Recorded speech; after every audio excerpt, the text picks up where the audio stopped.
So let's proceed for the reaction number 3 ज्याला आपण आज सुरुवात करतोय. एकच मिनिट, 1 मिनिट ओनली.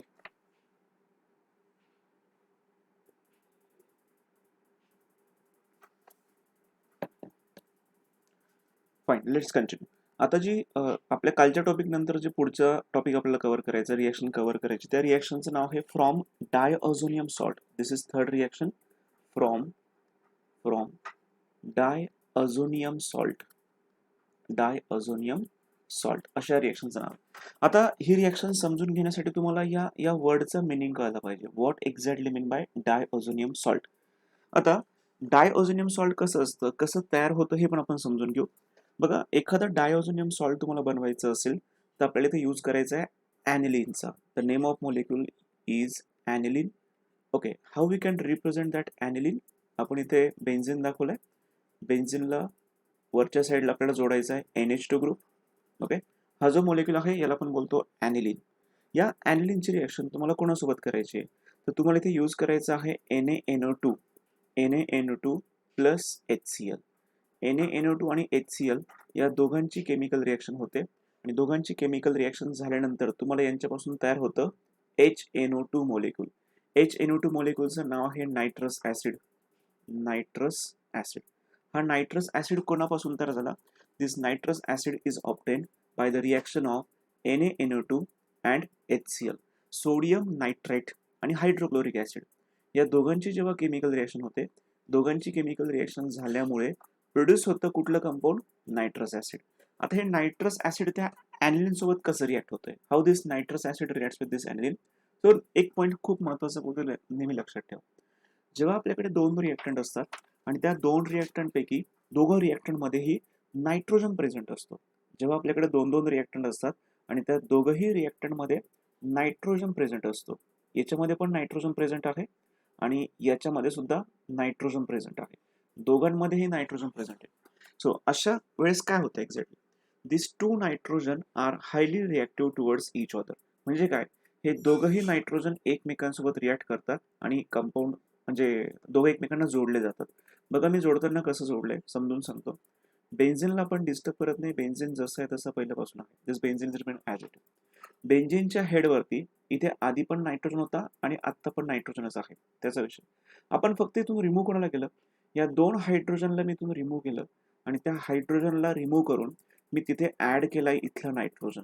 हा जो नायट्रोजन आहे हा वरती शिफ्ट होतो आणि त्या आधीच्या नायट्रोजनकडे जोडला जातोय. म्हणजे nitrogen nitrogen triple bond form झाला. पण असं फॉर्मेशन झाल्यामुळे प्रॉब्लेम झालाय. प्रॉब्लेम असा झालाय, हा जो मधला नायट्रोजन आहे ज्याला मी थोडंसं असं डार्क करतोय, बोल्ड करतोय, त्या नायट्रोजनची व्हॅलेन्सी, प्रत्येक नायट्रोजनची व्हॅलेन्सी नेहमी 3 असते. पण या केसमध्ये नायट्रोजनची व्हॅलेन्सी 4 दाखवली आहे. सो अशा केसमध्ये या नायट्रोजनवरती तो पॉझिटिव्ह चार्ज, आणि जेव्हा नायट्रोजनवरती पॉझिटिव्ह चार्ज आला तर तो झाला अनस्टेबल. आणि तो स्टेबल होण्यासाठी काय करतो? बघा, जर पॉझिटिव्हला स्टेबल व्हायचं असेल तर तो निगेटिव्हला स्वतःकडे ओढण्याचा प्रयत्न करतो, जेणेकरून प्लस मायनस काय होतं? बॅलन्स होऊन जातं. तसं हा पॉझिटिव्ह नायट्रोजन काय करतो? इथल्या निगेटिव्ह क्लोरीनला स्वतःकडे अट्रॅक्ट करतो. मग इथे मी मेन्शन करतो Cl मायनस. आता हे पॉझिटिव्ह निगेटिव्ह बॅलन्स झालं म्हणजे मॉलिक्यूलला थोडीफार काय मिळाली? स्टॅबिलिटी मिळाली.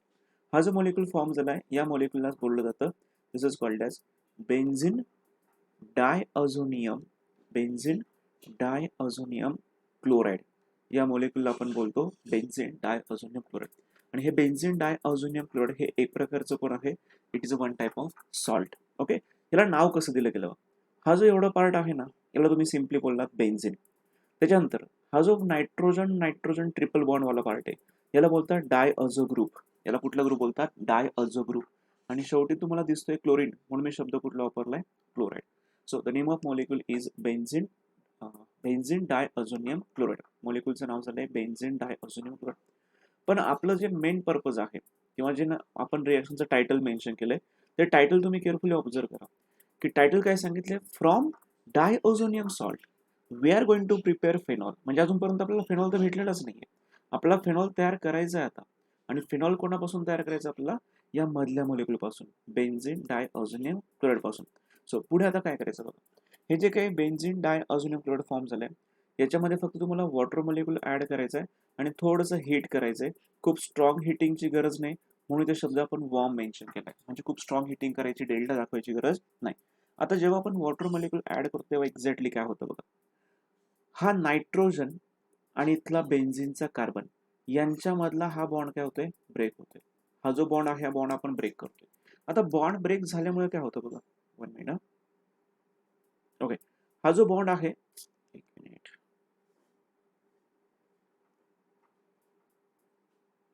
ओके, आपण हा इथला बॉन्ड ब्रेक करतोय.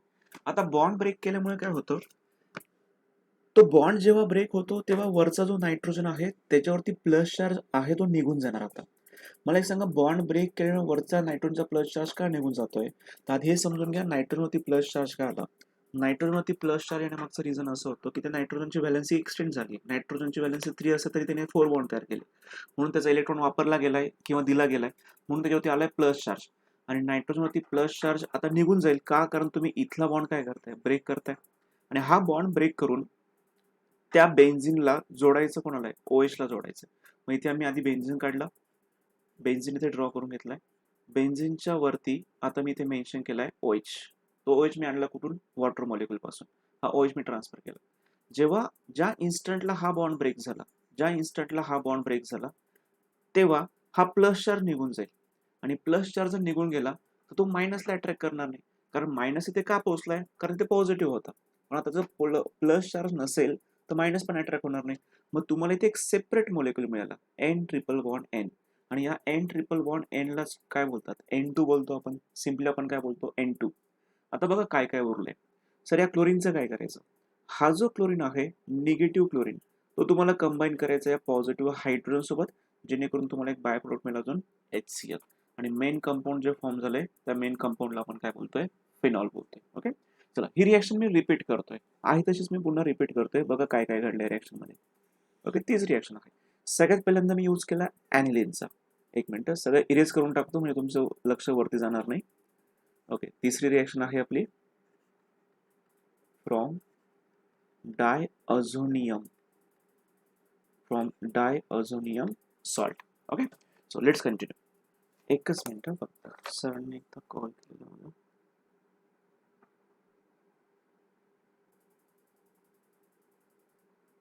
One minute.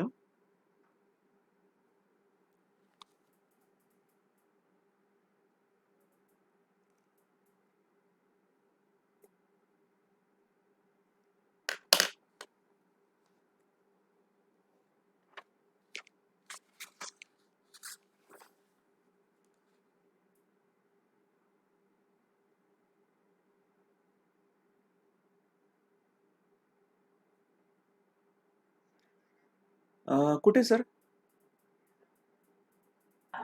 शाहूनगरला? मला कोणी इन्फॉर्म नाही केलं, माझं तिथे लेक्चर चालू आहे आता.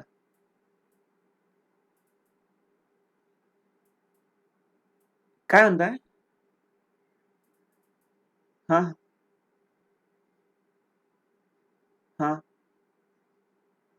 अच्छा, कारण माझं तर नीटचं लेक्चर चालू आहे आता. बरं बरं, ठीक आहे. अच्छा अच्छा, ठीक आहे, ठीक, चालेल. Okay okay.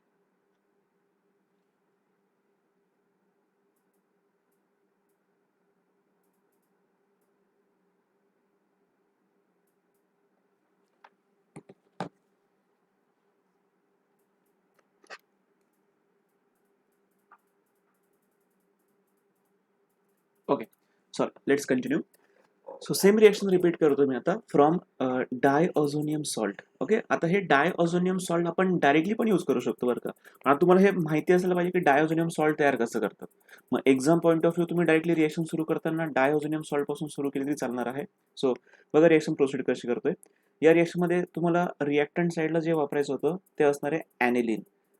ॲनिलीन आपण प्रेझेंट कसं करतो की बेन्झिनला तुम्हाला फक्त काय जोडायचं आहे, बेन्झिनला तुम्हाला जोडायचं आहे NH2 group. Okay, this is a structure that is aniline. Okay, so या ॲनिलीनची तुम्हाला रिएक्शन कोणासोबत करायची होती आठवण्याचा प्रयत्न करा. आपण 2 केमिकल्स घेतले होते, त्यातला हे होता सोडियम नायट्राइट NaNO2 प्लस याच्यामध्ये आपण काय घेतलं होतं, HCl. या दोघांची केमिकल रिएक्शन झाल्यामुळे एक एक कंपाऊंड प्रोड्यूस झाला होता. आणि त्या कंपाऊंडचा जो फॉर्म्युला होता तो फॉर्म्युला असा होता HNO2. आणि या HNO2चं नाव आहे नायट्रस ऍसिड. हे नाव तुम्ही विसरून जाणार नंतर. ओके, याचं नाव काय आहे, नायट्रस ऍसिड. ओके, आता काय करायचं आपल्याला, सगळ्यांनी म्यूट करून ठेवा. आता आपल्याला काय करायचं आहे, हा जो HNO2 आहे ज्याचं नाव आहे नायट्रस ऍसिड, याच्यामधला नायट्रोजन हा नायट्रोजनचा ट्रान्सफर होतोय, कोणाकडे ट्रान्सफर होतोय, या दुसऱ्या नायट्रोजनकडे. म्हणजे नायट्रोजन नायट्रोजन मध्ये आपण ट्रिपल बॉन्ड तयार करतोय, nitrogen nitrogen triple bond. Okay, आणि डाऊन साईडला बेन्झिन आहे तसंच, this benzene remain as it is. Okay, आता बघा एक्झॅक्टली काय होतं.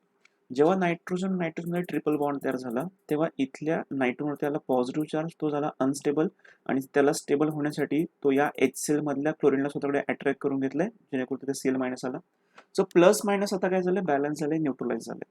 आणि हा जो मॉलिक्यूल सध्या फॉर्म झालेला आहे, हा सध्या फॉर्म झालेला मॉलिक्यूल म्हणजेच कुठला आहे, दिस इज अन डायअझोनियम सॉल्ट, ज्याचं नाव आहे benzene diazonium chloride. Benzene diazonium, benzene diazonium chloride. Okay, आता हे जे काही बेन्झिन डायअझोनियम क्लोराईड फॉर्म झालंय, याच्यामध्ये सिम्पली वॉटर मॉलिक्यूल ऍड करायचा आणि त्याला थोडंसं वॉर्म करायचं आपल्याला. ओके, सो आता काय होणार बघा, या केसमध्ये हा जो बॉन्ड आहे हा बॉन्ड ब्रेक होणार, आणि जिथून बेन्झिन पासून बॉन्ड ब्रेक झाला त्याच बेन्झिनला तुम्ही लगेच इमिडिएटली जोडून देणार OH. ओके, सो इथे आपण मेन्शन केलाय OH, हायड्रॉक्सिल ग्रुप जोडला गेलाय. Okay, so there is a removal of nitrogen gas. Nitrogen gas कसा प्रोड्यूस होतो नीट समजून घ्या. बघा, एक क्लिअर पॉईंट तुम्हाला सांगतो. जेव्हा तो बॉन्ड आपण ब्रेक करतो, मी तुम्हाला ब्रेक करून दाखवतो बघा. हा बॉन्ड जेव्हा तुम्ही ब्रेक करणार, एकच मिनिट, तो खालचा ब्रेक झाला, फाईन. इथला जो व्हर्टिकल बॉन्ड होता ना आधी, तो बॉन्ड आपण सिम्पली काय केला, ब्रेक केला.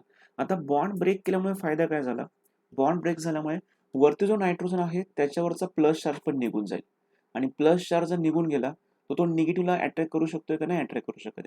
मग आपल्याकडे हा फक्त एवढाच ग्रुप उरला आता. ओके, हा जो ग्रुप आहे एवढाच उरलाय आता, N ट्रिपल बॉन्ड N. आणि N ट्रिपल बॉन्ड N म्हणजेच कोण असतो, नायट्रोजन असतो. आणि त्याच्या शेजारी जो Cl मायनस आहे, हा Cl मायनस लगेच कंबाईन होणार या H सोबत, आणि जेणेकरून तुम्हाला एक बाय प्रोडक्ट काय मिळणार, HCl मिळणार. ओके, तर अशा पद्धतीने आपण ही रिॲक्शन केली. बघा, यातला अननेसेसरी मी काढून टाकतोय आणि रिॲक्शन आहे त्याच ठेवतो. हे असे डॉट लाईन तुम्हाला कुठे दाखवायचे नसतात, हे फक्त तुम्हाला समजण्यासाठी सांगितले की कोण कोणाकडे अट्रॅक्ट झालं, दॅट्स इट. ओके, हे तुम्हाला कुठे पेपरमध्ये एक्झाममध्ये दाखवायची आवश्यकता नाही. इथले बॉन्ड ॲडजस्ट ठेवतोय. ओके, इथे बॉन्ड होता. ओके, इथे वॉटर मॉलिक्यूल टाकले. So this is the third reaction. आता याच्यानंतर आपण फोर्थ रिॲक्शन कंटिन्यू करतोय, ज्याचं नाव आहे, सर हा बोल. सर तिथं Cl बॉन्ड नाही बनवत का कुठे रे, N सोबत? नाही, तिथे वर N ट्रिपल बॉन्ड NCl आहे ना.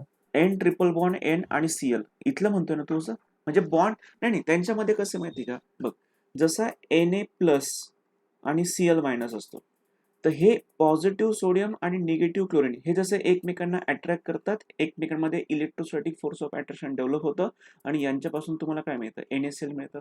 तसं सेम वेने इथे नायट्रोजन पॉझिटिव्ह आणि क्लोरीन निगेटिव्ह यांच्यामध्ये electrostatic force of attraction develop होतो, त्यांच्यामध्ये सुद्धा आयनिक बॉन्ड तयार होतो. म्हणजे ते आयनिक बॉन्ड म्हणजे हा परमनंटली जोडलेला नसतो, फक्त पॉझिटिव्ह निगेटिव्ह मध्ये काय डेव्हलप झालंय, फोर्स ऑफ अट्रॅक्शन डेव्हलप झालाय. म्हणजे तो खूप जास्त स्ट्रॉंग नसतो, तो कधी पण डिटॅच होऊ शकतोय, कधी काय होऊ शकतोय, ब्रेक होऊ शकतोय. म्हणजे असं जसं आपण असं दाखवू शकत नाहीये, N ट्रिपल बॉन्ड N आणि त्याच N ला पुन्हा एक Cl, असं तुझं म्हणणं आहे ना, असा बॉन्ड दाखवायचा असा. हो सर. हा, असा अशा पद्धतीचा बॉन्ड त्यांच्यामध्ये तयार होत नाही. तुझ्या क्वेश्चनचा आन्सर सिम्पल आहे की तिथे कुठल्या प्रकारचा असा, तिथे फक्त काय होतं, पॉझिटिव्हच्या शेजारी फक्त निगेटिव्ह अट्रॅक्ट झालं, दॅट्स इट. त्यांच्यामध्ये असा कुठलाही परमनंट कोव्हॅलंट बॉन्ड फॉर्म झालेला नाहीये. ओके, समजलं का? हो सर. येस, चला, this is third reaction. Now will proceed for the fourth reaction. This is our fourth reaction from cumene. From cumene. Okay, आपण आता क्युमिनची रिॲक्शन बघू. पहिला क्वेश्चन मार्क हाच आहे की क्युमिन कसं असतो. क्युमिन बघू. क्युमिनला अजून एक नाव असतं, ज्याला नाव दिलं जातं isopropyl benzene. Cumene is also non as isopropyl benzene. So आता हा क्युमिन कसं रिॲक्ट करतो, क्युमिन पासून फिनॉल कसा तयार करायचो, ही जी रिॲक्शन आहे ही बोर्ड पॉईंट ऑफ व्ह्यू सुद्धा महत्वाची, MST CET point of view सुद्धा महत्वाचे, आणि नीटला पण महत्वाचे, म्हणजे ही रिॲक्शन बऱ्यापैकी महत्वाची असेल. ओके, तर बघूया रिॲक्शन मध्ये एक्झॅक्टली काय होतं. So let's proceed. सो सगळ्यात पहिल्यांदा आपल्याला क्युमिनचं स्ट्रक्चर काढायचं आहे. क्युमिनलाच काय म्हणतो आपण, isopropyl benzene. Okay, so it is represented like this. This is as usual benzene. आणि या बेन्झिनच्या वरती तुम्हाला जोडायचा आहे आयसोप्रोपिल ग्रुप, की ज्याला मी असं दाखवते बघा. कार्बन, इकडे या साईडला आहे CH3, इकडे सुद्धा आहे CH3 आणि इथे एक H तुम्हाला दाखवायचं. H तुम्ही त्या कार्बनच्या अगदी जवळ दाखवला तरी चालणार आहे. ओके, तो H मी असं साईडला का लिहिला त्याच्या मागचं रिझन आहे रिएक्शन सोपी करण्यासाठी. आता बघा, या क्युमिनचं एक्झॅक्टली काय होतं, या क्युमिनला आपण ऑक्सिडाइज करतोय इन प्रेझेन्स ऑफ एअर. एअरच्या प्रेझेन्समध्ये आपण क्युमिनला ऑक्सिडाइज करतोय. आता ऑक्सिडाइज करतोय म्हणजे ऑब्व्हियसली रोल कोणाचा असणार आहे, ऑक्सिजनचा रोल असेल, की जो ऑक्सिजन आपल्याला कुठून मिळतोय, ऑक्सिजन मिळतोय एअर पासून. या एअर मधला ऑक्सिजन या क्युमिन सोबत रिॲक्ट होते. Now this cumin is get oxidised by using oxygen and this oxygen is obtain from air. Okay, so आता बघा, हा ऑक्सिजन तुम्हाला कुठे जोडायचा आहे, हा जो O2 मॉलिक्युल आहे ना तुम्हाला, हा या तुम्हाला कार्बन आणि हायड्रोजन दोघांच्या मधोमध जोडायचा आहे. म्हणजे नवीन स्ट्रक्चर तुम्हाला दिसायला असं असेल, CH3 C CH3, डाऊन साईडला benzene as it is. Okay, या साईडला पहिला ऑक्सिजन, त्याच्या पुढे दुसरा ऑक्सिजन, त्याच्या पुढे हायड्रोजन. बघा, कार्बन आणि हायड्रोजन दोघांच्या मधोमध मी कोणाला जोडलंय, ऑक्सिजनला O2 ला जोडलंय. आता हे जे फॉर्म झालंय याला म्हणतात क्युमिन हायड्रोपेरॉक्साईड. या मॉलिक्युलचं नाव आहे cumene hydroperoxide. The molecule formed is called as cumene hydroperoxide. आता या क्युमिन हायड्रोपेरॉक्साईड मध्ये काय करायचं आपल्याला, सिम्पली ऍसिडिफाईड वॉटर ऍड करायचं. ऍसिडिफाईड वॉटर म्हणजे काय असतं, की वॉटरमध्ये आपण थोड्याफार प्रमाणात ऍसिड टाकलेलं असतं, त्याला म्हणतात ऍसिडिफाईड वॉटर. या ऍसिडिफाईड वॉटरच्या प्रेझेन्समुळे आता काय होतं बघा, खूप सोपी रिॲक्शन आहे आता इथून पुढे. ऍसिडिफाईड वॉटरच्या प्रेझेन्समुळे काय होतं, हा जो पार्ट आहे ना, ज्याला आता मी असं डॉटेड लाईन दाखवते बघा, हा जो पार्ट आहे ब्ल्यू वाला पार्ट, हा ब्ल्यू वाला पार्ट रिमूव्ह होतो बेन्झिनवरून. हा ब्ल्यू वाला पार्ट सगळा रिमूव्ह होतो बेन्झिनवरून आणि त्या बेन्झिनच्या इथल्या कार्बनला तुम्हाला आता काय जोडायचा असतो, इथला OH जोडायचा असतो. म्हणजे मी आधी बेन्झिन काढणार, बेन्झिनच्या वरच्या साईडला आधी खूप मोठा ग्रुप होता, त्यातला डॉटेड वाला पार्ट तर आपण रिमूव्ह केलाय. जो डॉटेड वाला पार्ट आहे त्याला आपण काय करतोय, रिमूव्ह करतोय. मी रिमूव्ह केलेला पार्ट कुठला चेक करा, असाच दिसतोय का, CH3 C CH3, इथे मी असा O दाखवलाय, येस. त्याला आपण काय केलं, रिमूव्ह केलं. आणि त्या ग्रुपला रिमूव्ह करून हा जो OH आहे त्या OH ला इथे कार्बनकडे जोडून द्या, जेणेकरून मला वरच्या साईडला काय मिळणार, OH. म्हणजे आपल्याला काय तयार झालं, देर is a formation of phenol plus. आता मला एक सांगा, जेव्हा तुम्ही OH चा तिथे अटॅक करता आहात, म्हणजे तुम्हाला फेनॉल तर मिळून गेला, पण तिथून बाहेर कोण पडलं, तिथून बाहेर पडताना हा जो ग्रुप आहे ना, या ग्रुपला आपण इथून रिमूव्ह केलाय. हा जो ग्रुप बाहेर पडला, तो ग्रुप ऍसिड पासून मिळणाऱ्या प्रोटॉनला म्हणजे हायड्रोजनला स्वतःसोबत कंबाईन करून घेतो. आता मला सांगा, हा जो H आहे ना, शेवटचा H, हा H आपल्याला कोणापासून मिळालाय, हा H आपल्याला मिळालाय ऍसिड पासून, जो आपण इथं मेन्शन केलाय. आणि हे फायनली जे कंपाऊंड तयार होतंय, त्या कंपाऊंडचं नाव मला कोणी सांगू शकतं का, what is the name of this compound.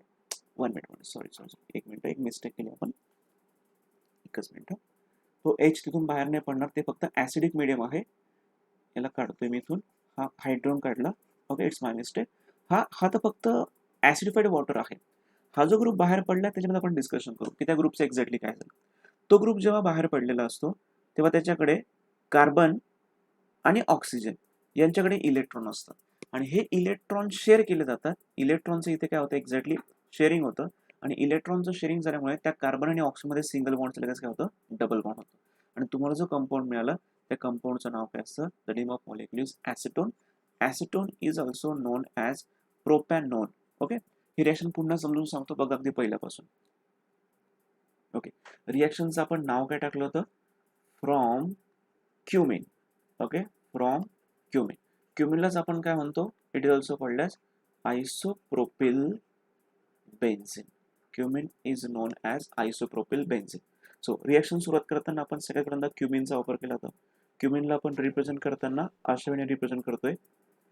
Okay, this is cumin, benzene बाकी अजून, सो इथे आपण बेन्झिन रिप्रेझेंट केला. सो हा जो मॉलिक्युल आहे याला आपण सिम्पली बोललोय this is cumene. This is an cumene.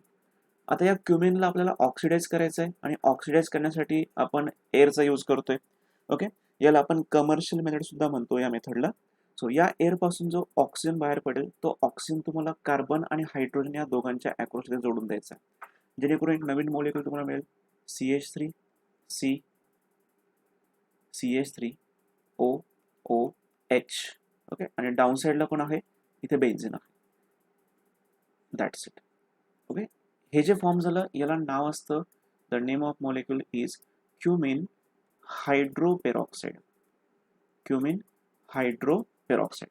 आता याच्यामध्ये फक्त तुम्हाला ऍड करायचं आहे ॲसिडिफाईड वॉटर. ओके, ते ऍड केल्यामुळे काय होतं, ज्या ग्रुपला आता मी हायलाईट करतो तो ग्रुप रिमूव्ह होऊन जातो. ओके, हा जो ग्रुप आहे त्याला आपण आता इथून रिमूव्ह करतोय. This group will get eliminated or remove. त्याला रिमूव्ह केल्यानंतर हा जो इथला OH ग्रुप आहे त्या OH ला तुम्ही डायरेक्टली जोडून देता इथल्या बेन्झिनला, जेणेकरून तुम्हाला मिळतो phenol. Benzene as it is, आणि या बेन्झिनच्या वरती कोण आहे, OH आहे. ओके, प्लस आता इथे काय झालं बघा एक्झॅक्टली, तुम्हाला ते मागच्या केसमध्ये थोडंसं रॉंग वेने सांगितलं गेलं. आता समजून सांगतो की ते काय झालं नेमकं. बघा, मला एक सांगा, हा जो OO आहे या OO मध्ये ना बॉन्ड आहे, या ऑक्सिजन ऑक्सिजनमध्ये बॉन्ड आहे, आणि तो बॉन्ड ब्रेक होतोय. इथला बॉन्ड ब्रेक झाला म्हणजे ऑक्सिजनकडे एक इलेक्ट्रॉन, या ऑक्सिजनकडे एक electron. At the same time C आणि बेन्झिन इथला पण बॉन्ड ब्रेक होतोय. बॉन्ड ब्रेक होते म्हणजे कार्बनकडे इलेक्ट्रॉन आणि बेन्झिनच्या कार्बनकडे सुद्धा इलेक्ट्रॉन आलाय.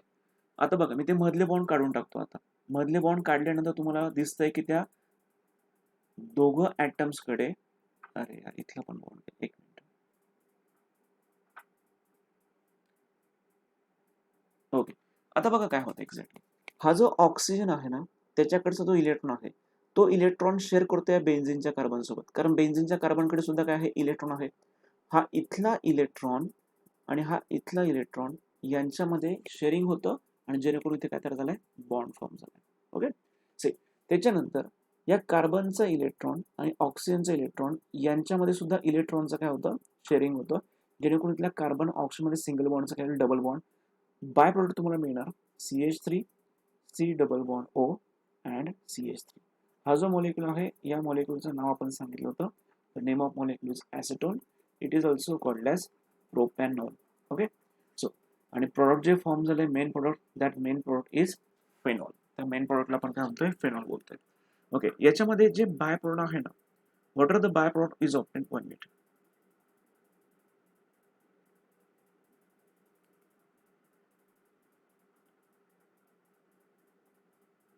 ओके, हे जे बाय प्रोडक्ट फॉर्म झाले ना, याच्याबद्दल थोडंसं पार्ट ऑफ नॉलेज ते पण समजून घ्या. याला आहे acetone, and acetone is best solvent. खूप साऱ्या इंडस्ट्रीमध्ये, फार्मास्युटिकल इंडस्ट्री असेल, एखादी केमिकल इंडस्ट्री असेल, ज्याच्यामध्ये सॉल्वंट ॲज अ सॉल्वंट म्हणून आपण कोणाचा यूज करतोय, ॲसिटोनचा. म्हणजे याचं जे बाय प्रोडक्ट आहे ते फेकून द्यायचं नाही तुम्हाला, त्याला थोडंसं फिल्टर करायचं, त्याला थोडं प्युरिफाय करायचं, आणि प्युरिफाय करून झाल्यानंतर ते सुद्धा तुम्हाला कामात असेल, युजफुल असेल, जे एक बेस्ट ऑर्गॅनिक सॉल्वंट आहे. Acetone is best organic solvent. ॲसिटोनमध्ये बरेचसे कंपाऊंड काय होतात, डिझॉल्व होतात, त्याचा सुद्धा आपण वापर इथे करून घेतोय. ओके, सो अशा पद्धतीने आपण चारही रिएक्शन फिनिश केल्या. बघा, ओके, ही आपली पहिली रिएक्शन होती. फर्स्ट आणि सेकंड या रिएक्शन आपण काल फिनिश केल्या होत्या. आत्ताच्या लेक्चरला आपण या दोन रिएक्शन पण फिनिश केल्या. इथेपर्यंत आपण जवळपास हा बराचसा टॉपिक फिनिश केलाय. आता याच्या पुढे आपल्याला स्टडी करायचा आहे. आपल्याला physical properties of alcohol and physical properties of phenol दोघांचा स्टडी करायचा आहे. टॉपिकचं नाव आहे फिजिकल प्रॉपर्टीज. फिजिकल, याच्या पुढे एक स्लाइडच असेल, ती स्लाइड मी तुम्हाला दाखवतो. हां, इथे आहे बघा, it's a physical properties of alcohol as well as phenol. तर सध्या आपण आधी डिस्कस करतोय अल्कोहोलच्या प्रॉपर्टी. ओके, सो अल्कोहोलच्या कुठल्या कुठल्या फिजिकल प्रॉपर्टी. फिजिकल प्रॉपर्टी म्हणजे नेमकं काय असतं रे, की बघा, समजा एखादा मॉलिक्यूल आहे, let's take example of water. आता मी तुम्हाला विचारलं की वॉटरच्या कुठल्या कुठल्या फिजिकल प्रॉपर्टी तुम्हाला माहिती आहे, तर तुम्ही ॲटलिस्ट काय सांगू शकता की it is an liquid. Liquid स्टेटला असतं, त्याला कुठल्याही प्रकारचा कलर नसतो, मग तुम्ही सांगू शकता इट्स अ कलरलेस. तुम्ही सांगू शकता त्याचा फ्रीजिंग पॉईंट आहे 0 डिग्री सेल्सिअस, त्याचा बॉइलिंग पॉईंट आहे 100 डिग्री सेल्सिअस. ओके, या सिम्पल झाल्या त्याच्या physical property. It is odourless असं पण आपण म्हणू शकतोय, इट इज टेस्टलेस असं पण आपण म्हणू शकतोय. जशा तुम्हाला या वॉटरच्या प्रॉपर्टी माहिती आहेत तशा आपल्याला काही फिजिकल प्रॉपर्टी माहिती करून घ्यायचे, ज्या कोणाच्या असणार आहे, अल्कोहोलच्या. So let's proceed for the physical properties of alcohol. काय नाही, थेरॉटिकल टॉपिक आहे, खूप काही डिफिकल्ट नाही आहे. कुठल्या फिजिकल प्रॉपर्टी आहे ते आपण डिस्कस करू. सगळ्यात पहिला पॉईंट आहे जो महत्त्वाचा आहे, MCQ साठी विचारला जाऊ शकतो, बेसिक लेवलच्या क्वेश्चनसाठी. Okay, but not for NEET exam. Okay, एकच मिनिट. हां,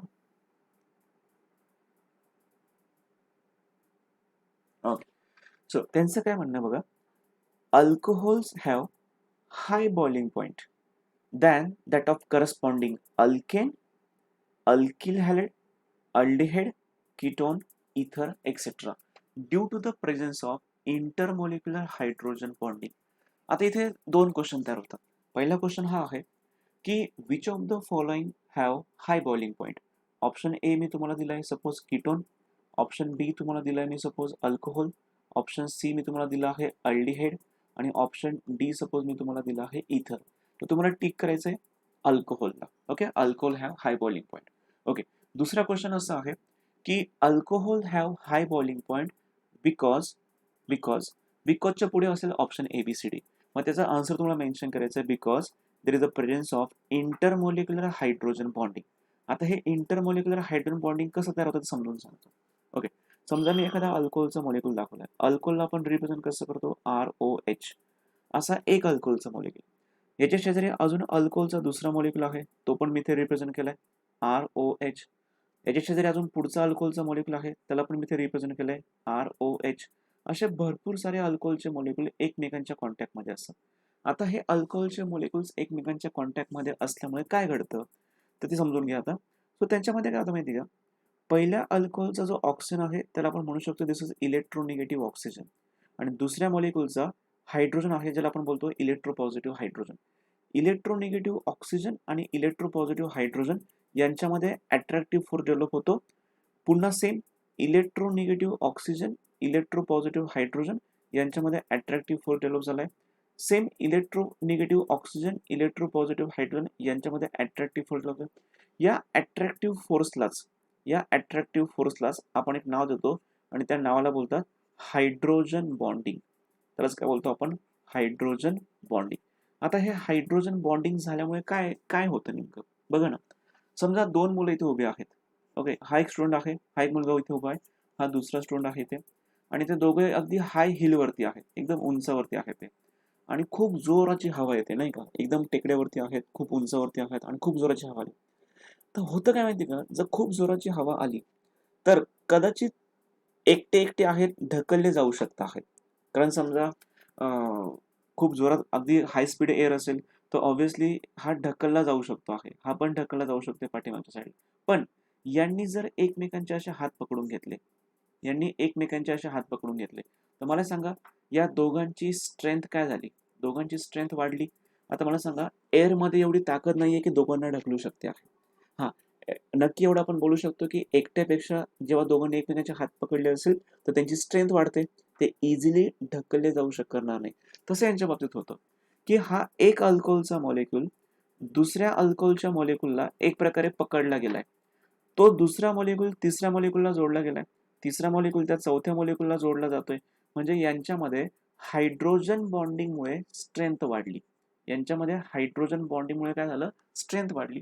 आणि स्ट्रेंथ वाढल्यामुळे या दोघांना एकमेकांपासून सेपरेट करायला खूप जास्त एनर्जी लागेल, आणि खूप जास्त एनर्जी लागते म्हणजे त्यांचा ऑब्व्हियसली बॉइलिंग पॉईंट लगेच काय होतो, इन्क्रीज होतो. So alcohol have high boiling point as compare to other. मग ऑदरमध्ये सगळ्यात महत्त्वाचा पॉईंट, ऑदरमध्ये काय घडतं, मग त्याच्यामध्ये अल्केन असेल, अल्किल हॅलिड असू शकतोय, अल्डेड आहे, कीटोन आहे, इथर आहे. यांच्यामध्ये कुठल्याही प्रकारचं हायड्रोजन बॉन्डिंग फॉर्म होत नाही. हे पण पार्ट ऑफ नॉलेज महत्वाचं आहे. अल्डेहाइड, कीटोन, इथर असेल, अल्किल हॅलिड आहे, अल्केन आहे, यांच्यामध्ये कुठल्याही प्रकारचं हायड्रोजन बॉन्डिंग फॉर्म होत नाही. So other compound do not consist of hydrogen bonding, but that hydrogen bonding is present in alcohol. So due to hydrogen bonding, the strength of molecule increases, and that's why more amount of energy required for the separation of molecule. More amount of energy required, it means the boiling point goes on increasing. So due to presence of hydrogen bonding, boiling point of alcohol increases. So या पद्धतीने त्यांच्यामध्ये काय form झालंय, hydrogen bonding form झालंय. So that hydrogen bonding is called as intermolecular hydrogen bonding. Okay, so हे राहिलं त्याच्या मागचं मेन रिझन.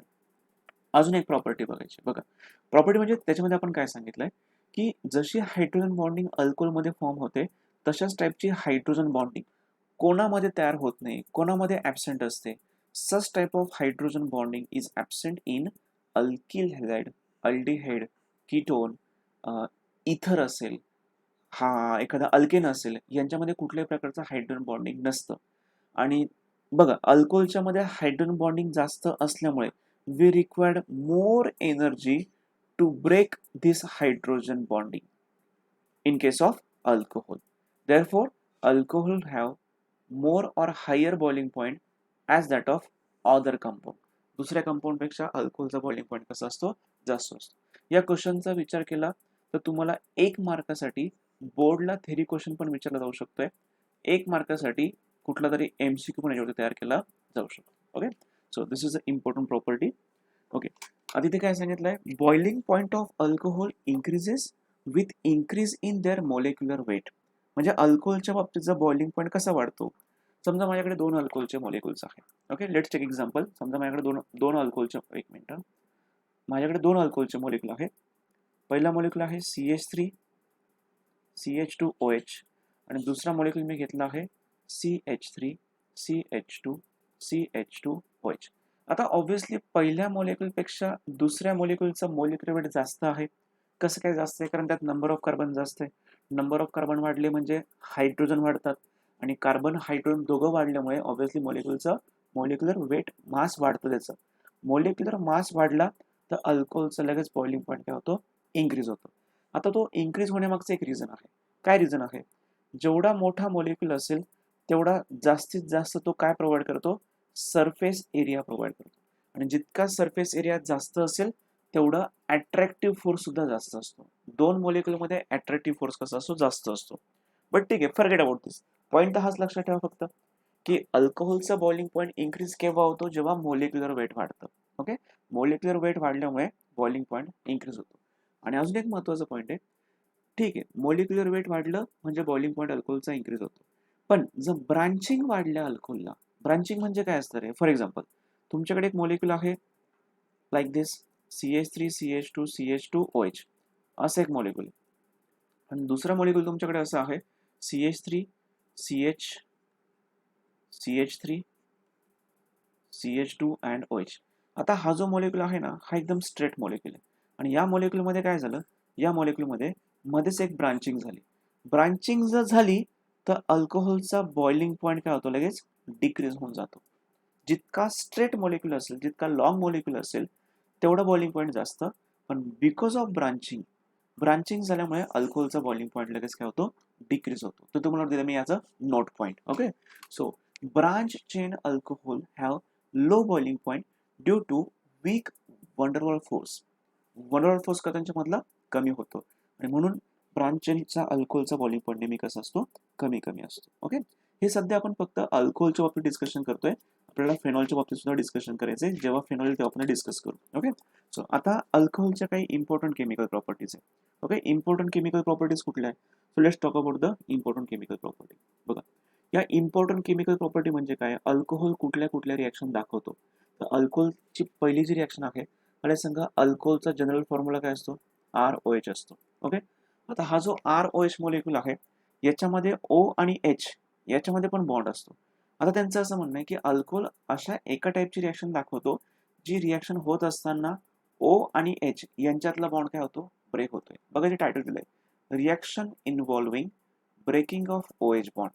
म्हणजे अल्कोहोल अशा केमिकल रिॲक्शन दाखवतो काही ज्या केमिकल रिॲक्शनमध्ये अल्कोहोलचा O आणि H हा बॉन्ड काय होणार आहे, ब्रेक होणार आहे. आणि अल्कोहोल अजून एका टाईपची रिॲक्शन दाखवेल ज्याच्यामध्ये अल्कोहोलचा डायरेक्टली R आणि O हा बॉन्ड ब्रेक होणार आहे. दोघांमध्ये फरक लक्षात घ्या. इथे OH बॉन्ड ब्रेक होतोय, इथे OH बॉन्ड ब्रेक होतोय आणि या साईडला ROH बॉन्ड ब्रेक होतोय. दोघांमध्ये काही ना काही फरक आहे. ते इथे साईडला नंतर आपण बघू. ते त्यात लगेच दाखवलं नाही मी तुम्हाला. आधी हे इथलं कंप्लीट करून घ्या एका साईडचं पूर्ण. ओके, हा पहिला टाईप आहे. बघा त्याच्यामध्ये त्यांनी काय सांगितलंय, सगळ्यात पहिल्यांदा जेव्हा अल्कोहोलची रिॲक्शन एखाद्या मेटल सोबत होते, when alcohol reacts with metal then there is a breaking of OH bond. त्यावेळेस कुठला बॉन्ड ब्रेक होतो, OH बॉन्ड ब्रेक होतो. ओके, फॉर एक्झाम्पल इथे मी एक अल्कोहोल तुम्हाला दाखवलंय ROH. अल्कोहोलचा जनरल फॉर्म्युला मी तुम्हाला दाखवलाय, दिस इज ROH. इथे हा जो ROH आहे दिस इज अल्कोहोल. या अल्कोहोलची रिॲक्शन मी मेटल सोबत करतोय आणि जो मेटल आपण यूज केलाय it's a sodium. Wien this alcohol reacts with sodium, now what will आपण बघा, खूप इझी रिॲक्शन आहे. ROH पुन्हा ROH. इथे मी काय घेतले, 2 सोडियम घेतले. आता हा सोडियम काय करतो माहिती का, हा सोडियम स्वतः कंबाईन होतो या ऑक्सिजन सोबत आणि हायड्रोजनला बाहेर काढतो. पुन्हा इथे सुद्धा हा सोडियम कंबाईन होतो ऑक्सिजन सोबत आणि हायड्रोजनला बाहेर काढतो.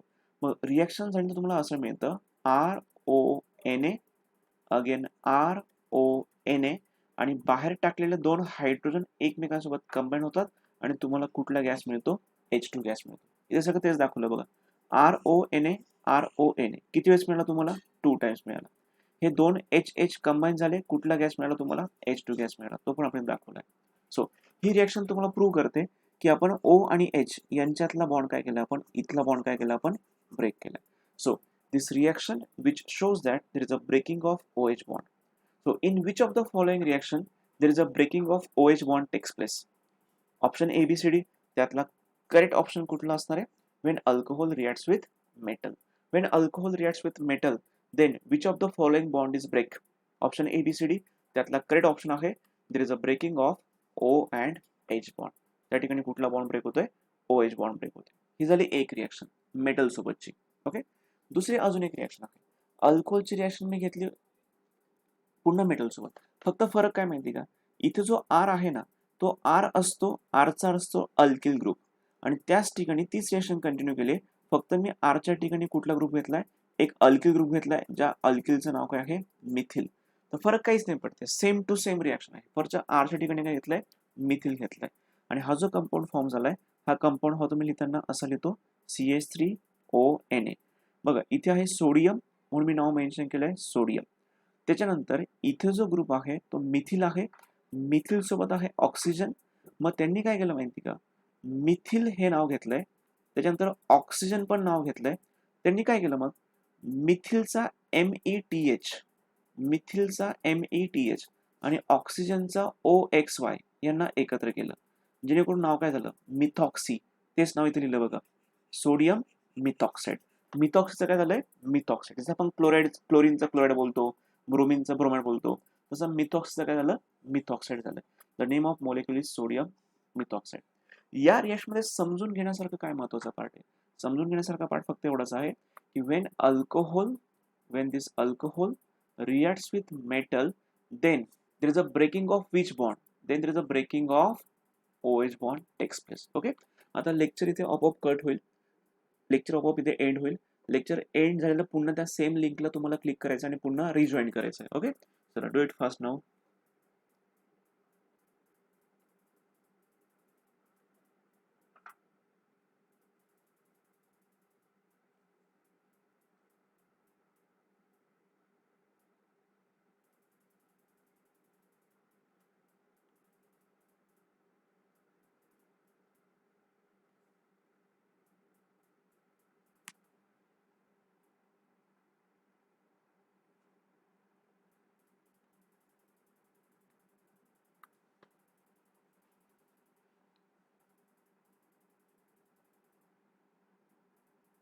चला लेट्स कंटिन्यू.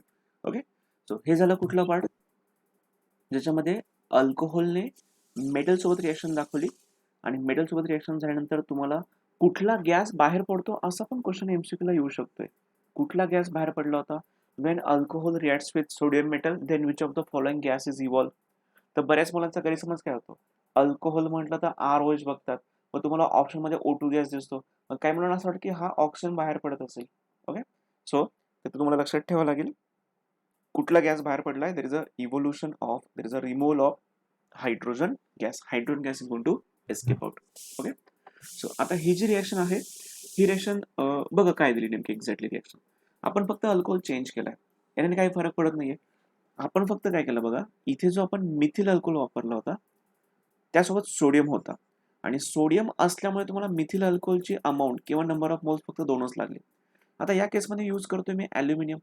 आता होतं काय माहिती का, ॲल्युमिनियमची व्हॅलेन्सी जी आहे, तर तुम्हाला माहिती असलं पाहिजे की ॲल्युमिनियमची व्हॅलेन्सी किती असते, 3 असते. मग आपण फक्त एक ॲल्युमिनियम नाही वापरलाय, आपण टोटल 2 ॲल्युमिनियम वापरले. मला सांगा, एकट्या ॲल्युमिनियम सोबत 3 जण कंबाईन होतात, अजून एक दुसरा ॲल्युमिनियम आहे त्यासोबत अजून 3 जण कंबाईन होतील. सो त्या 2 ॲल्युमिनियम सोबत कंबाईन करण्यासाठी मला टोटल किती अल्कोहोल लागतील, मला 6 अल्कोहोल लागतील. म्हणून मी अल्कोहोलची क्वांटिटी घेतली 6 टाइम्स अल्कोहोल. बघा ती रिॲक्शन अशी आहे, 6 टाइम्स आपण काय घेतलंय, इथिल अल्कोहोल घेतलंय. हा जो मॉलिक्यूल आहे, या मॉलिक्यूलचं नाव काय आहे? The name of molecule is ethyl alcohol. when this ethyl alcohol reacts with aluminum, so what will happen? बघा काय होतंय. टोटल आपल्याकडे बघा CH3 CH2 OH हे अल्कोहोल 6 टाइम्स आहेत. आता मला हे सांगा, 6 अल्कोहोल मधून किती H बाहेर पडतील? 6 अल्कोहोल मधून 6 H बाहेर पडतील. 1 2 3 4 5 and 6. मग उरलेले ग्रुप किती असतील बघा, 6 टाइम्स CH3 CH2O एवढे ग्रुप तुमच्याकडे उरलेले आहेत. हे टोटल जे ग्रुप आहेत 6 आहेत. या 6 ग्रुप पैकी 3 ग्रुप तुम्ही एका ॲल्युमिनियमला जोडताय, like this. O CH2 CH3 again O CH2 CH3 again O CH2 and CH3. त्यांनी काय केलं, एवढं मोठं स्ट्रक्चर दाखवण्यापेक्षा हा एक ग्रुप, हा दुसरा ग्रुप आणि हा तिसरा ग्रुप असे 3 ग्रुप एकच लिहिलं बघा. इथे दिसतंय तुम्हाला असे 3 टाइम्स दाखवलंय. पण असा हा झाला एकच ॲल्युमिनियम. आपल्याकडे अजून असा एक ॲल्युमिनियम आहे, अजून एक आहे, कारण आपण आधीपासून 2-2 ॲल्युमिनियम वापरले. इथे पण असे तुम्हाला 3-3 जोडलेले दिसतील. मला सांगा, असे मॉलिक्युल्स टोटल किती फॉर्म झाले? 2 टाइम्स फॉर्म झाले, म्हणून इथे 2 नंबर आणलाय आपण. ओके. हां, प्लस या 6 हायड्रोजनचं काय करायचं? त्यातले 2-2 लगेच एकमेकांसोबत कंबाईन होतील. H2 plus H2 plus H2. It is the formation of 3 times H2. आता मी काय करतो, ही रिएक्शन तुम्हाला पुन्हा रिपीट करतो बघा, एका ब्लँक स्लाइडवरती. ती रिएक्शन आपण पुन्हा समजून घेऊ. ओके. सो बघा काय केलं तुम्ही, मी यूज केलं होतं 6 times CH3 CH2 OH plus मी ॲल्युमिनियमचा यूज केला होता 2 टाइम्स. आता यांच्यामध्ये एक्झॅक्टली रिएक्शन कशी होती नीट समजून घ्या. आता हे जे काही 6 अल्कोहोल आहे, त्या अल्कोहोलमधले आपण H काढून घेतले. टोटल H किती झाले? 6H झाले. 1 2 3 4 5 6. उरलेले 6 ग्रुप त्याच्यामध्ये मी सेपरेट केले असे. एक ॲल्युमिनियम इथे या साईडला आहे, दुसरा ॲल्युमिनियम या साईडला. त्यातला पहिल्या ॲल्युमिनियमला 6 ग्रुपपैकी, इकडच्या 6 ग्रुपपैकी मी 3 ग्रुप देतोय. ते लिहिताना मी असं लिहितोय बघा, O C2H5. इकडे सुद्धा लिहितोय O C2H5. या साईडला सुद्धा लिहितोय O C2H5. तसे बाकीचे उरलेले 3 ग्रुप याला देऊन टाका. 3 तेच O C2H5 O C2H5 O C2H5. आता मला सांगा, हे टोटल मॉलिक्यूल किती फॉर्म झाले? हे टोटल मॉलिक्यूल फॉर्म झाले 2. तो 2 नंबर आपण लिहिला होता. त्याच्यानंतर महत्वाचा पार्ट असा आहे, हा बघा, हा एक ग्रुप, हा दुसरा ग्रुप आणि हा तिसरा ग्रुप. हे 3 ग्रुप अटॅच कोणाला आहे? ॲल्युमिनियमला. मग मी काय करतो, ब्रॅकेटच्या मध्ये ते 3 ग्रुप लिहून टाकतो. लिहितो कसे बघा, चेक करा. ब्रॅकेट थोडंसं बरं जाऊ दे, असंच कंटिन्यू करतो. इथे मी दाखवतो तुम्हाला C2H5. इथे आहे O आणि हे ग्रुप आहे टोटल 3 टाइम आणि हे अटॅच कोणाला आहे? ॲल्युमिनियमला आहे. हा जो ग्रुप मी तुम्हाला दाखवलाय, हा इथला ग्रुप झाला. असा सेम इकडे पण आहे, म्हणजे इथे मला 2 टाइम्स दाखवावं लागेल, म्हणून मी इथे काय दाखवलंय? 2 टाइम्स दाखवलंय. That's it. ओके. सो आता ही जी रिएक्शन आहे, प्लस याचं एक बाय प्रोडक्ट मिळेल. बाय प्रोडक्ट काय मिळेल? H2 plus H2 plus H2. It is the formation of 3 times H2, की जो कुठल्या फॉर्ममध्ये असणार आहे? गॅसेस फॉर्ममध्ये असणार. बघा पाठीमागची रिएक्शन पूर्ण बघा. ओके. ही रिएक्शन तुम्हाला तुमच्या सिलेबसमध्ये सापडणार नाही, फक्त मॉलिक्यूल तुम्हाला दुसरा सापडू शकतोय. Instead of this alcohol we can use any type of alcohol. आपण कुठल्याही टाईपचं अल्कोहोल ते यूज करू शकतो. ओके. सो आता याच्यानंतर आपल्याला डिस्कस करायचं आहे इम्पॉर्टंट पॉईंट, ही अल्कोहोलची एक इम्पॉर्टंट फिजिकल प्रॉपर्टी आहे. ही अल्कोहोल हे, हा बोला सर. आता जसं हे ज्या सिंगल बॉन्ड मध्ये होतं तसं डबल बॉन्ड मध्ये पण होतं का? एक मिनिट, तुझा आवाज इको क्रिएट होतोय. सिंगल बॉन्ड मध्ये आणि डबल, काय म्हटलं तू? सर ऍक्शन ऑफ मेटल्स मध्ये आपण अल्किन घेतलं ना, तर मग तसं अल्किन अल्काइन सोबत होतं का? एक मिनिट, तू माईक किंवा काहीतरी ऑफ कर, म्हणजे ते इयरफोन लावलं तर काढ ना तो व्यवस्थित, आवाज नाही येते क्लिअर. बोलतो बरं आता. सर आवाज हे बाकीच्या सर स्टुडंटला याचा आवाज येतोय का व्यवस्थित? रिपीट करा, जेवढं ऐकू येईल तेवढं मला ऐकू दे. बोल. हा सर, हे आपण आता ऍक्शन ऑफ मेटलचे अल्केन सोबत घेतलं ना, तर मग तसंच अल्किन आणि अल्काइन सोबत होतं का तसं? अच्छा, म्हणजे तुला असं म्हणायचंय का, की आपण या मेटलची रिएक्शन जी बघितली आता, सोडियम मेटलची, ही रिएक्शन आपण कोणासोबत करतोय आता? अल्कोहोल सोबत करतोय. तसं तुझं असं म्हणणं आहे की या सोडियमची रिएक्शन दुसऱ्या पण कंपाऊंड सोबत होऊ शकते का? फॉर एक्झाम्पल RX असेल हा किंवा ऑदर असेल तर डेफिनेटली येस. आपण अशी रिएक्शन याच्या आधी पण चेक केली, सॉल्व्ह केली आहे. ज्या रिएक्शनचं नाव काय होतं? Words reaction. बघ हेच विचारायचं होतं का तुला? सर, हे पण आणि म्हणजे जर का डबल बॉन्ड असेल त्यांच्यामध्ये तर होऊ शकतं का? कोणामध्ये डबल म्हणजे सर बॉन्ड? विनाइल अल्कोहोल असेल, विनाइल अल्कोहोल असेल तर फेनॉलला अल्कोहोल असेल तर? विनिल अल्कोहोल असेल तर हा, अच्छा, असं बोलायचं का तुला? CH2 double bond CH and OH अशा टाईपचं मॉलिक्युल येस असेल सर. आणि याची रिएक्शन आपण सोडियम सोबत करू शकतो. डेफिनेटली येस, होऊ शकते ही रिएक्शन.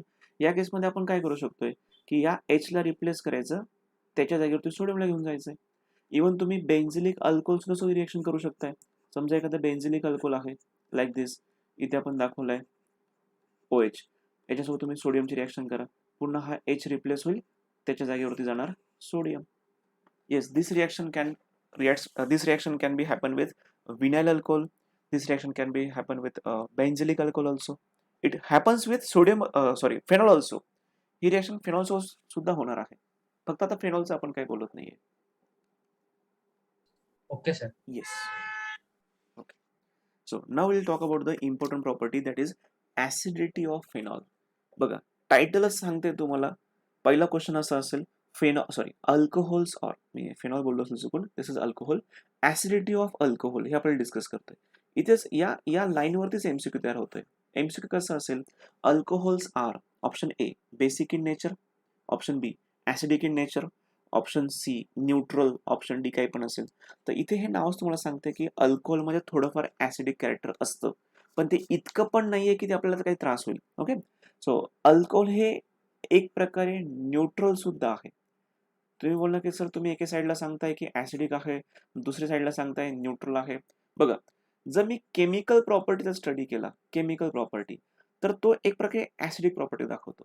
पण मी एका बीकरमध्ये जर अल्कोहोल घेतलं आणि त्या अल्कोहोलमध्ये मी लिटमस पेपर घेतला, लिटमस पेपर तुम्ही 9th-10th ला बघितला असेल.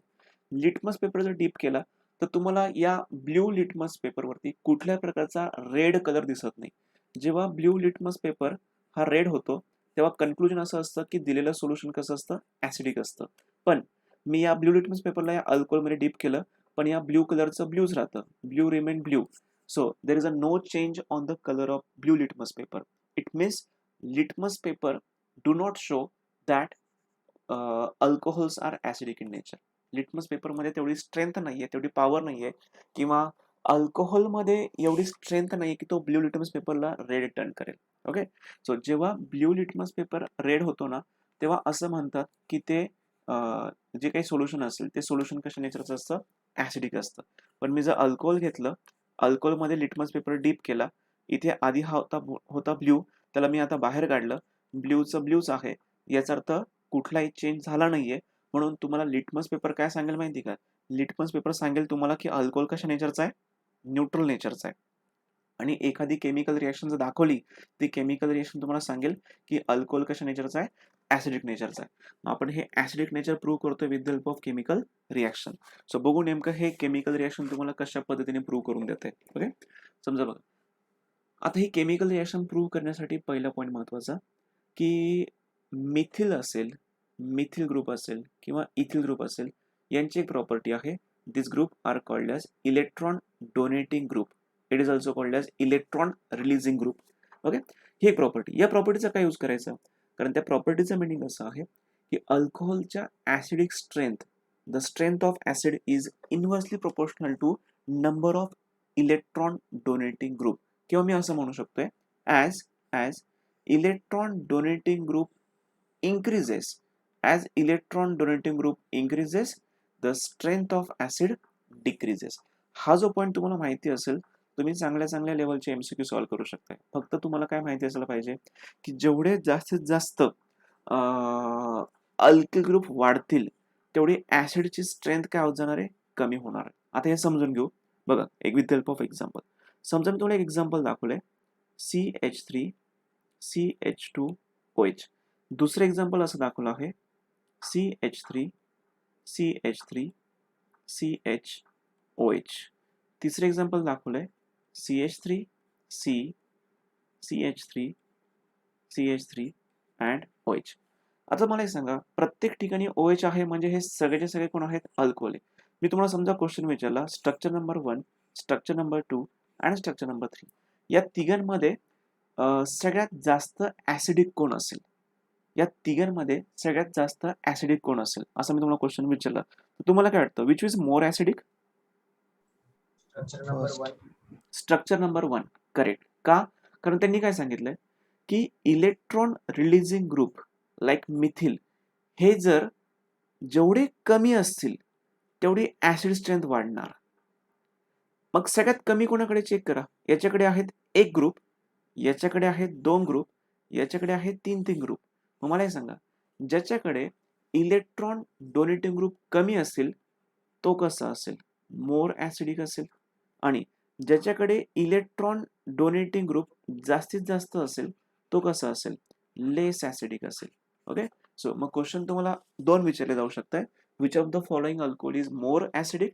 Which of the following alcohol is less acidic? आणि पुढचा question, arrange the following in increasing order of acid strength, arrange the following in decreasing order of acid strength. मग हा जो पॉईंट आहे हा खूप महत्त्वाचा पॉईंट आहे. हा पॉईंट तुम्ही माझ्या पुढे नोट करून ठेवा. अशा टाईपचे क्वेश्चन MCQ ला विचारले जाणार. ओके. की जसे जसे नंबर ऑफ अल्किल ग्रुप वाढत जातील तर ऍसिडची स्ट्रेंथ कमी कमी होणार. अल्कोहोल लेस ऍसिडिक होणार. ज्याच्याकडे अल्किल ग्रुप खूप कमी असेल तो जास्तीत जास्त ऍसिडिक असतो. Okay. So we can show or we can say, मला अजून एक सांगायचं राहून गेलं याच्यामध्ये. बघा ते सेम स्ट्रक्चर मी पुन्हा काढतोय. CH3 CH2OH. दुसरा असा आहे CH3 CH3OH. आणि तिसरा असा होता CH3 C CH3 CH3 and OH. बघा याच्याकडे इलेक्ट्रॉन डोनेटिंग ग्रुप फक्त एकच आहे, याच्याकडे इलेक्ट्रॉन डोनेटिंग ग्रुप 2 आहेत, याच्याकडे इलेक्ट्रॉन डोनेट करणारे ग्रुप 3 आहेत.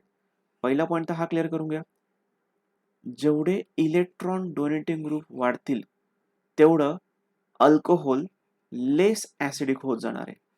आणि जेवढे इलेक्ट्रॉन डोनेटिंग ग्रुप कमी असतील तेवढं अल्कोहोल कसं असणार आहे? मोर ऍसिडिक असणार आहे. हे झालं पहिला पॉईंट जो आपण डिस्कस करून झाला. दुसरा पॉईंट असा आहे, मी तुम्हाला जे अल्कोहोल दाखवलं ना त्या अल्कोहोलचा टाईप आहे this is an primary alcohol. हा जो अल्कोहोल मी तुम्हाला दाखवलाय this is an secondary alcohol and this last one is tertiary alcohol. मग क्वेश्चन असा पण तयार होतोय की which of the following alcohol is more acidic, which of the following alcohol is less acidic, आणि त्यांच्यामध्ये नाव दिलेले असेल primary alcohol, secondary alcohol, tertiary alcohol. तर लक्षात घ्या, primary alcohol is always more acidic as compare to secondary, secondary is more acidic as compare to tertiary alcohol. Okay. Sorry हे शेवटचं द्यायची गरज नाही. ओके. सो मग हा पण पॉईंट लक्षात ठेवा की which of the following is more acidic.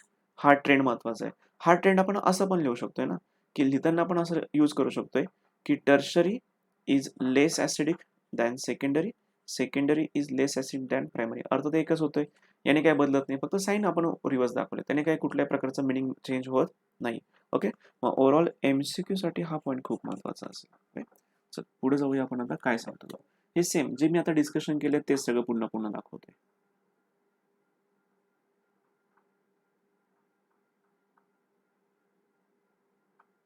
That's it. हा जो अल्कोहोल आहे याच्याकडे फक्त एकच इलेक्ट्रॉन रिलीजिंग ग्रुप आहे, ज्याला आपण नाव दिलं प्रायमरी अल्कोहोल. याच्याकडे 2 इलेक्ट्रॉन रिलीजिंग ग्रुप आहे ज्याला आपण अल्किल ग्रुप बोलतोय. इथे तर 3 ग्रुप आहेत. आणि हे इलेक्ट्रॉन रिलीजिंग ग्रुप ज्याच्याकडे जास्त असेल तो लेस ऍसिडिक असतो, लेस ऍसिडिक. ज्याच्याकडे कमी असेल तो मोर ऍसिडिक. हा पॉईंट खूपदा डिस्कस केलाय मी आता, हा पॉईंट तुम्ही विसरून चालणार नाही. ओके. सो आता हा जो पुढचा पॉईंट आहे ना ऍसिडिटी ऑफ फेनॉल, हा आत्ताच्या डिस्कस होणार नाही. का डिस्कस होणार नाही? कारण याच्यामध्ये ना तुम्हाला रेझोनन्स समजून सांगायचंय. रेझोनन्स, आणि रेझोनन्सला खूप जास्त वेळ लागणार आहे. मग हा पॉईंट आता आपल्याला ते कव्हर होणार नाहीये. आता फक्त पुढच्या वेळेस लक्षात ठेवा की आपण कुठेपर्यंत पोहोचलोय. आपल्याला सुरुवात करायची ऍसिडिटी ऑफ फेनॉल. आपण मंडेला आपलं जे लेक्चर असेल, उद्या जमणार नाहीये, मंडेला जे लेक्चर असेल तिथे आपल्याला सुरुवात करायचं टॉपिकचं नाव असणार आहे ऍसिडिटी ऑफ फेनॉल. ठीक आहे. मग आजचं लेक्चर आपण इथे स्टॉप करूया. कोणाला काही डाऊट आहे का आजच्या लेक्चरबद्दल? काय झालं, कुठे झालं, काय नाही समजलं असं काही? एनीवन? कोण कोण आहे बघू द्या मला आता.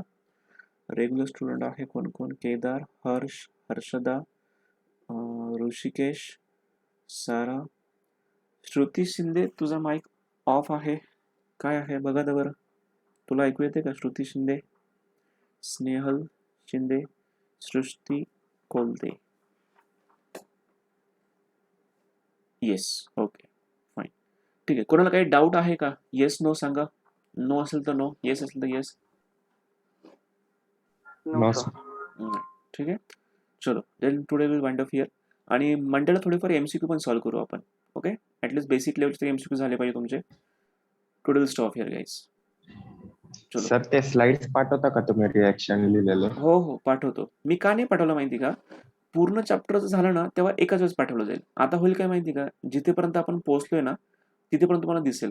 पुन्हा मग नवीन स्लाइड तयार होईल, नवीन पीपीटी, नवीन पीडीएफ. मग होतं काय की तुम्हाला ते अर्ध्या अर्ध्या पार्टमध्ये मिळतं ते. मग ते तुम्ही किती सेव्ह करणार नाही का? हो सर चालेल, पूर्ण हा. पाठवा. नाही रे किती उद्या नाही जमणार, उद्या नाही जमत आहे मला. ठीक आहे. चलो guys, today will stop here. Bye bye. Bye sir. उद्या एक काम करतो, थोडेफार एमसीक्यू पाठवतो झालेल्या टॉपिकवरती. जेवढे टॉपिक आपले झालेत त्याच्यावरती एमसीक्यू पाठवतो. त्या एमसीक्यूला प्रॅक्टिस करा आणि ते एमसीक्यू सॉल्व्ह करून झाल्यानंतर मला मेसेज करा. मी तुम्हाला त्याचं सोल्युशन पण पाठवून देईल लगेच. Okay okay okay sir. चलो, okay, bye bye. Bye. Bye.